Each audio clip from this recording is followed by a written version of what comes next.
আমার হাত দুইটা গারের সাথে মটকাইয়া বানবা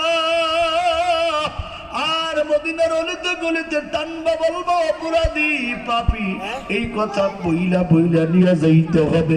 সাইদ চোখের পানি সাইরা বলে, ও ভাই তুমি তো আল্লাহর কাছে তওবা করছো, আল্লাহ তো মাফ করে দিয়েছে। কারণ আল্লাহ বলছে বান্দা গুনাহ করার পর নিজের গুনাহ যদি আল্লাহর কাছে স্বীকার করে, আল্লাহর কাছে যদি কান্না করে, আল্লাহ মাফ করে দেয়। তুমি যে এইভাবে কান্না শুরু করেছো, তুমি তোমার ভুল বুঝতে পারছো, তোমার হাত পাও বান্দার দরকার নাই। সালাবাতুল আনসারী রাদিয়াল্লাহু তাআলা আনহু চোখের পানি সাইরা দিয়ে বলে, ভাই কিয়ামতের ময়দানে আল্লাহ যদি বলে, সালাবা আমানতের খেয়ানত কেন করলি, আমি আল্লাহর আদালতে আমার এই বুক জাগাইতে পারবো না। তুমি আমার হাত পাও বান্ধিয়া গাড়ির সাথে মটকাইয়া আমাকে নিয়ে যাও। সাঈদ ইবনে আব্দুর রহমান রাদিয়াল্লাহু তাআলা আনহু সালাবাতুল আনসারী রাদিয়াল্লাহু তাআলা আনহুর কথা মতো হাত দুইটা গাড়ি বান্ধিয়া রাস্তা দিয়ে নিয়ে যায়। আর সালাবা গুনাহ হয়েছে এটা চিৎকার মেরে মেরে বললে, আমি গুনাহগার, আমি পাপী। সর্বপ্রথম ফারুকে আজম খলিফাতুর রাসূল ওমর ফারুক রাদিয়াল্লাহু তাআলার দরবারে হাজির করা হয়। যাই বলে, ও পয়গম্বরের খলিফা ওমর, আমি তো আমানতের খেয়ানত করেছি, আমি তো সাঈদ রাদিয়াল্লাহু তাআলার স্ত্রীর দিকে তাকাইছি, শয়তান ধোঁকা দিয়েছে, আমাকে তওবা করার ব্যবস্থা করে দাও। ওমর রাগী মানুষ, ওমর কথা শোনার পরে ওমরের চক্ষু লাল হয়ে গেছে, রে নাফরমান, যুদ্ধে গিয়ে যায় তুমি এই ফাঁকে অপরাধ করা শুরু করেছো, তোমার তওবার কোনো ব্যবস্থা নেই। ওমর তার দরবার থেকে ফিরাইয়া দেয়।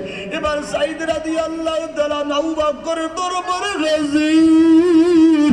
আবু বকরের কাছে নরম তবিয়তের সাহাবীর কাছে যাইয়া বলে, ও পয়গম্বরের খলিফা আবু বকর, আমি তো অপরাধ করেছি, আমাকে তওবার ব্যবস্থা করে দেন।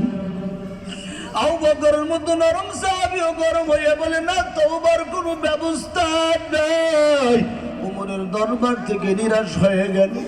আবু বকরের দরবার থেকে নিরাশ হইয়া এবার আল্লাহর বান্দা আলী রাদিয়াল্লাহু তাআলার দরবারে হাজির। ও খলিফাতুর রাসূল, ওমরের কাছে গেছি, ওমর তওবার ব্যবস্থা করে নাই। আবু বকরের কাছে গেলাম, আবু বকর তওবার ব্যবস্থা করে নাই।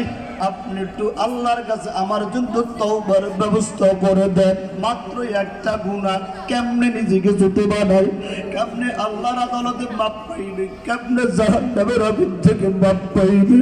কোন যুবক ভাই, বৃদ্ধ বাবাজিরা, হাজার গুনাহ আপনার থেকে আমার থেকে হয়ে যায়, তারপরও কোনোদিন আল্লাহর কাছে সারেন্ডার করি না, তারপরও কোনোদিন কান্নার কোনো অভ্যাস করি না। এবার তিরোধনার থেকে নিরাশ হইয়া সাঈদ রাদিয়াল্লাহু তাআলা আনহু সালামাতুল আনসারী রাদিয়াল্লাহু তাআলা আনহুকে দয়ার সাগর, মায়ার সাগর, রহমাতুল লিল আলামিন মুহাম্মদুর রাসূলুল্লাহর দরবারে হাজির করা হয়। ও নবী গো,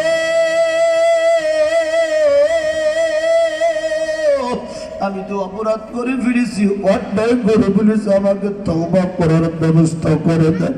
নবীজি ঘটনা শোনার পর নবীজি রাগান্বিত হইয়া সালামাতুল আনসারী রাদিয়াল্লাহু তাআলা আনহুকে নবীজির দরবার থেকে ফিরিয়ে দিলেন। এবার সাহাবী ওমরের কাছে চান্স পাইল না, তওবার আবু বকরের কাছে পাইলেন না, আলীর কাছে পাইলেন না, নবীজির কাছে পাইলেন না। নিজেকে এত বড় অপরাধী মনে করে চিৎকার মেরে মেরে নবীর দরবার থেকে দৌড়াইয়া আল্লাহর বান্দা নবীর সাহাবী সালাওয়াতুল আনসারী রাদিয়াল্লাহু তাআলা আনহু পাহাড়ের জঙ্গলের মধ্যে চলে গেছে। দিনের বেলা রাস্তাঘাটে ঘুরে পড়ে, আল্লাহ আমি পাপী, আমাকে মাফ করে দাও, আমি অপরাধী, আমাকে মাফ করে দাও।